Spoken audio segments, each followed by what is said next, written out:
नमस्कार दोस्तों, मैं विजय शर्मा स्वागत करता हूं आपका आपके अपने channel Vijay Sharma government exam पर। दोस्तों, आज आप लोगों के लिए एक ऐसा टॉपिक स्टार्ट करने जा रहा हूं जो हर एग्जाम में इंडियन हिस्ट्री से पूछा जाता है। एग्जाम आप नीचे से शुरू कर दो, ऊपर तक चले जाओ। ग्रुप डी हो, क्लरिकल एग्जाम हो, स्टेट के वनडे एग्जाम हो, स्टेट पीसीएस एग्जाम हो या फिर यूपीएससी एग्जाम हो, एनडीए का हो, सीडीएस का हो, हर एग्जाम में इस टॉपिक से संबंधित क्वेश्चन जरूर आते हैं। और ये वो टॉपिक हैं जो पढ़ने में भी आम तौर पे क्लास वगैरह में भी साइड में छोड़ दिए जाते हैं। इन्हें ना कोई पढ़ने वाला खुश और ना पढ़ाने वाला खुश। दोस्तों, एक टॉपिक है भारत में हुए धार्मिक और सामाजिक सुधार आंदोलन। ये टॉपिक आज हम करने वाले हैं।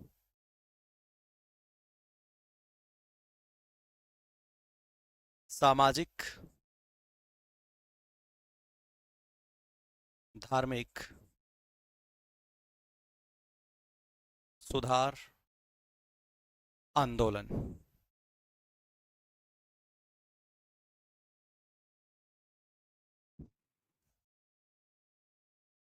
Socio religious reform movement.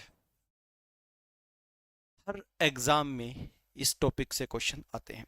सबसे पहली बात तो ये है क्या, देखिए, आप ये समझिए, मान लीजिए आज से 4000 साल पहले या 3000 या 2000 साल पहले ये हो गया जी धर्म या समाज। ये हो गई आम जनता।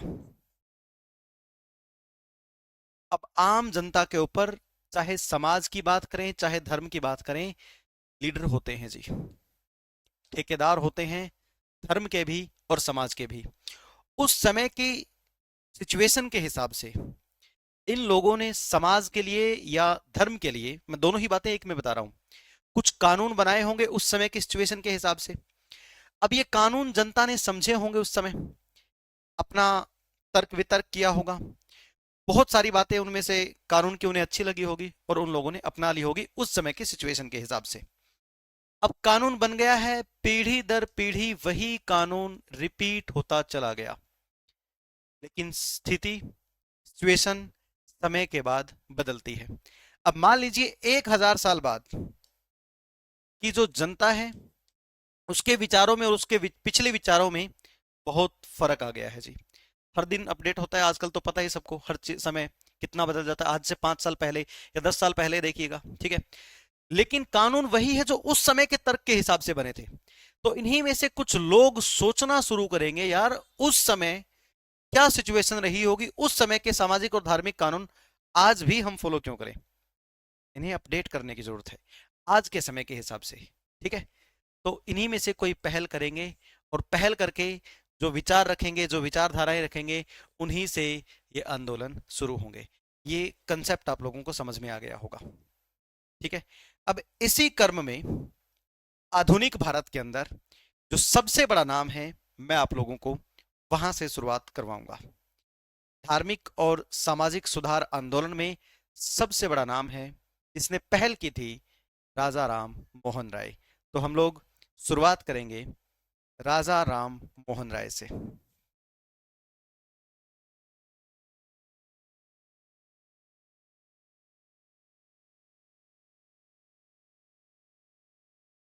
राजा राम मोहन राय, यहां से हम शुरुआत करेंगे जी।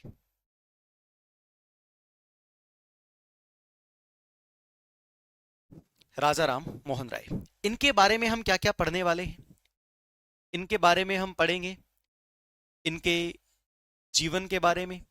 कई बार तो डायरेक्ट इनके लाइफ के बारे में ही क्वेश्चन आ जाते हैं, या फिर इनके कुछ अन्य नाम या इन्हें कुछ उपाधियां दी हो उनके बारे में पढ़ेंगे। इसके अलावा हम देखेंगे कि इनकी विचारधारा क्या है, किस बात को फॉलो करते हैं।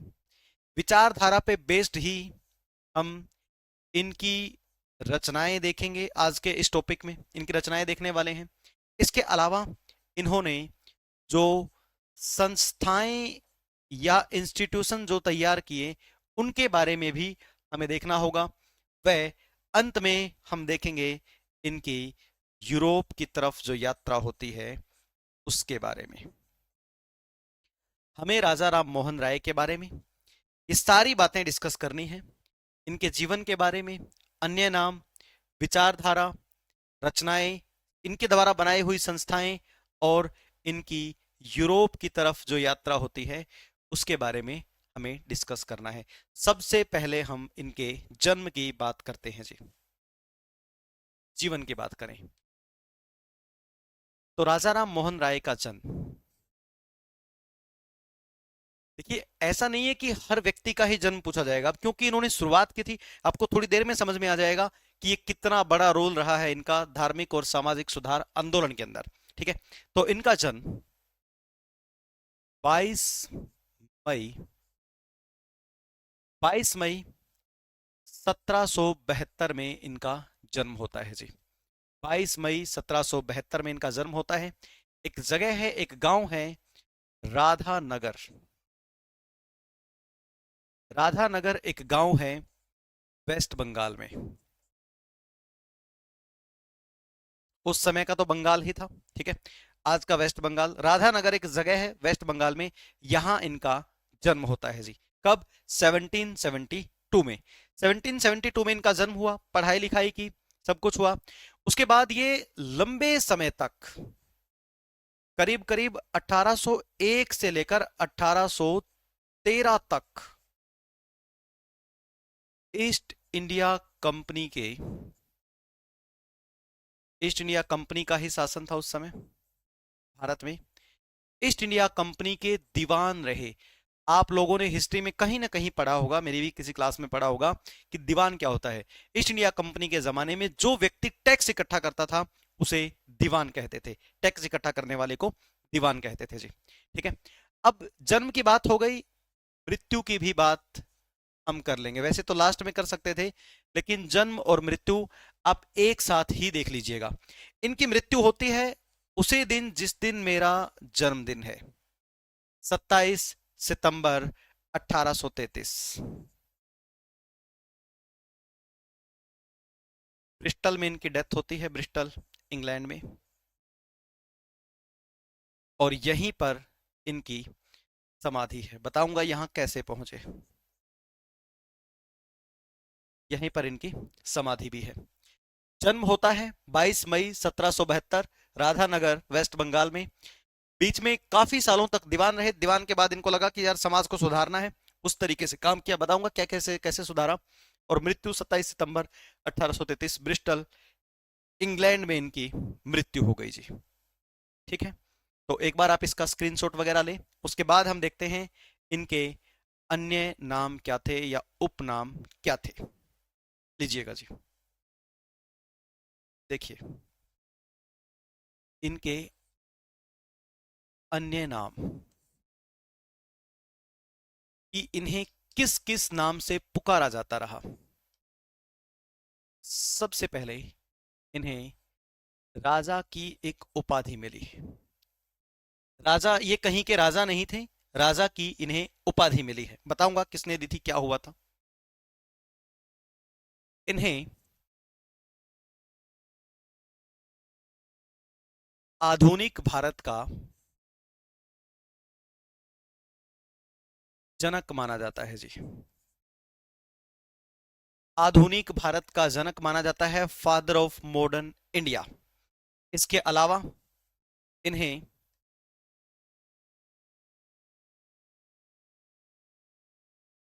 सामाजिक व धार्मिक सुधार का अग्रदूत माना जाता है जी। अग्रदूत होता है शुरू करने वाला, यानी भारत में सामाजिक और धार्मिक सुधार इन्होंने शुरू किए थे, पहल इन्होंने की थी, ये गाड़ी इन्होंने चलाई थी, इसीलिए इन्हें धार्मिक और सामाजिक सुधार का अग्रदूत भी कहा जाता है जी। इसके अलावा इन्हें भारत के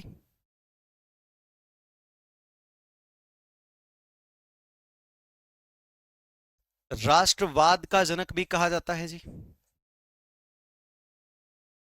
शुरुआती दौर में भारत में जो नेशनलिज्म आया है उसमें भी इन्हीं का रोल है शुरुआत के अंदर। ठीक है। इसके अलावा इन्हें युग दूत भी कहा गया कि इस युग के दूत है। इन्हें युग दूत तो कहा था नेताजी सुभाष चंद्र बोस ने।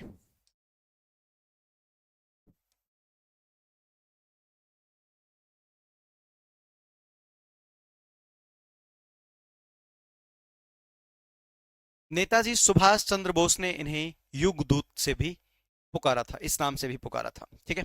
तो ये है इनके कुछ नाम। अन्य नाम, इन्हें राजा की उपाधि मिली, आधुनिक भारत का जनक भी कहा जाता है, सामाजिक एवं धार्मिक सुधार का अग्रदूत यानी पहल करने वाला भी कहा जाता है, भारत के राष्ट्रवाद का जनक, फादर ऑफ इंडियन नेशनलिज्म। इसके अलावा युगदूत भी कहा जाता है। युगदूत इन्हें कहा है नेताजी सुभाष चंद्र बोस ने। समझ में आ गई है बात? यहां तक कोई दिक्कत? एक बार स्क्रीनशॉट ले लीजिएगा। अब हम देखेंगे इनकी आइडियोलॉजी क्या थी, विचारधारा क्या थी। देखिए जी,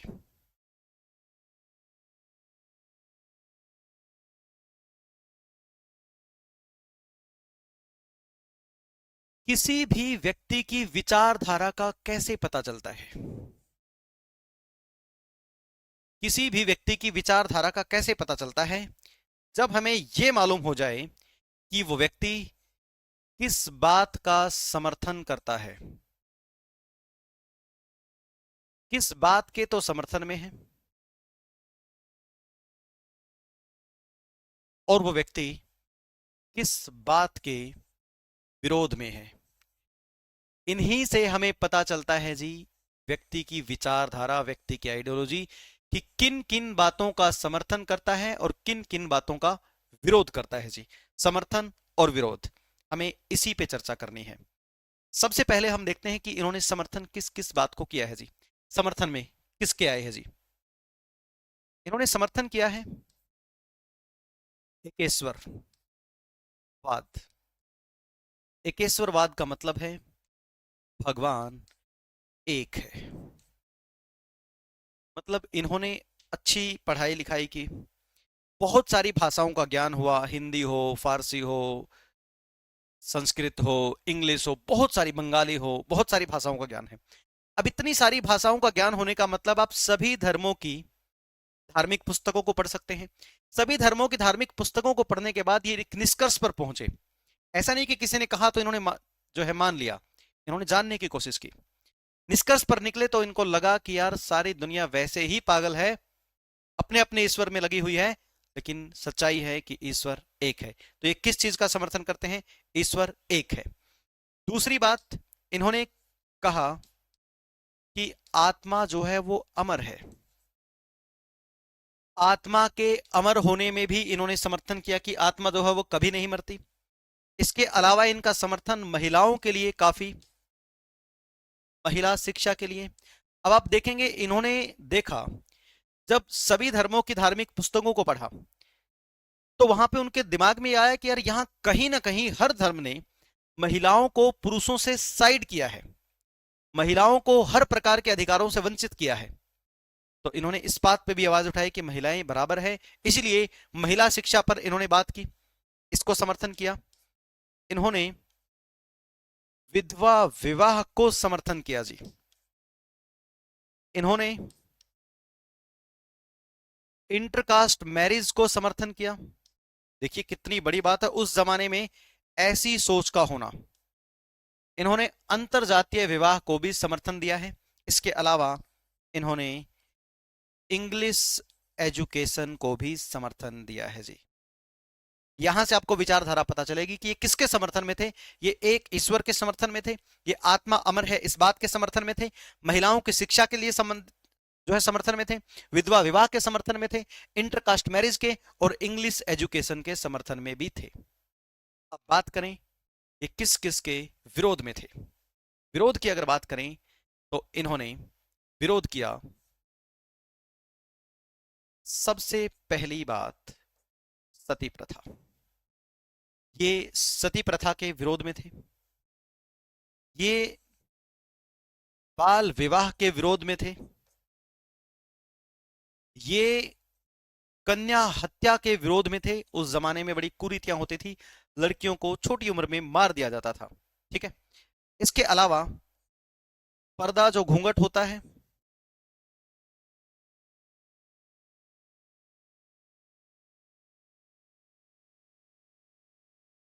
पर्दा प्रथा के विरोध में थे जी। पर्दा प्रथा का भी इन्होंने विरोध किया है। इसके अलावा ये कास्टिज्म, जाति प्रथा के विरोध में थे, मूर्ति पूजा के विरोध में थे, अंधविश्वास के विरोध में थे। आप देखिए, इन बातों का समर्थन किया और इन बातों का विरोध किया, कर्मकांड वगैरह के विरोध में भी थे। अब आप समझिए कि इनकी विचारधारा कैसी थी। विचारधारा हमें तभी मालूम होती है जब हमें यह मालूम हो कि व्यक्ति किन बातों को समर्थन कर रहे हैं और किन बातों का अपोज अपोज में है, विरोध कर रहे हैं। कर लीजिएगा इसे नोट, बड़े अच्छे तरीके से चीजें हो गई हैं। ठीक है।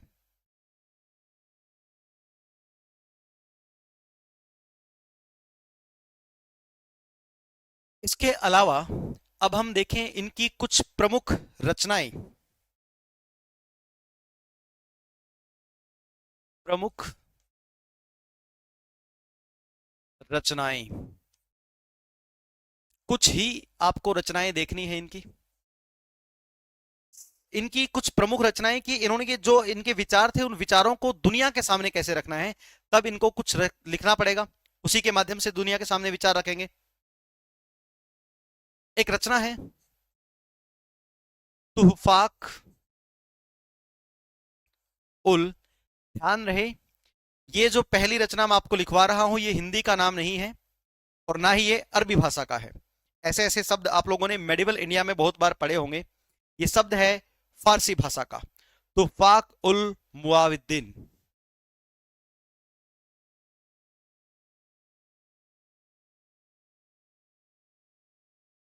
ये फारसी की इनकी एक रचना है। इसके अलावा इनकी रचनाओं की अगर बात करें, संवाद कौमुदी इनकी सबसे फेमस रचना, संवाद कौमुदी। इसके अंदर इन्होंने अपनी भाभी के सती होने की कहानी लिखी जी। सती होने की बात कही और इसी बात से ये दुखी हुए और सती प्रथा के विरोध में खड़े हो गए जी। सती प्रथा का इन्होंने विरोध किया और इसी किताब का असर था, इसी सॉरी ये एक मैगजीन थी, वीकली मैगजीन, इसी का असर था कि 1829 में सती प्रथा बैन कर दी गई। ये बैन की है, इसके लिए कानून बनाया गवर्नर जनरल ऑफ बंगाल ने, लॉर्ड विलियम पेंटिक। दोस्तों मैं आपको जो बता रहा हूं ये एग्जाम के हिसाब से बहुत ज्यादा हेल्पफुल रहने वाले हैं, बहुत सारे एग्जाम में आएंगे जी। इसके अलावा इनकी एक रचना है मिरात उल अखबार। इंपॉर्टेंट बात, ये भारत का पहला फारसी अखबार है जी। भारत का पहला फारसी अखबार है मिरात उल अखबार। ठीक है। इसके अलावा इनकी रचना है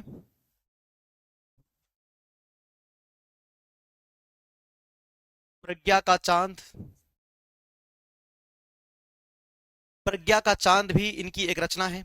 इसके अलावा जो बहुत इंपॉर्टेंट चीज है, इन्होंने उपनिषदों का बांग्ला में अनुवाद किया था। बांग्ला भाषा में अनुवाद। क्या आप लोगों को याद है कि उपनिषदों का फारसी अनुवाद किसने किया था? अगर आपको पता है तो कमेंट करेंगे इस क्लास में, अभी बीच में पॉज करके तुरंत, कि उपनिषदों का फारसी अनुवाद किसने किया था। अगर आप लोगों को इस बात की जानकारी है तो फटाफट कमेंट करके बताएंगे जी, उपनिषदों का फारसी अनुवाद किसने किया था। ठीक है।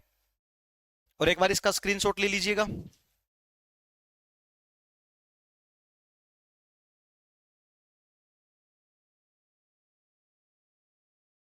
बताइए किस किस को मालूम है उपनिषदों का? अच्छा, ये भी मैं भूल गया था कि लाइव नहीं है क्लास, मुझे लगा कमेंट करेंगे आप लोग। चलिए, अब देखते हैं इनकी कुछ संस्थाएं।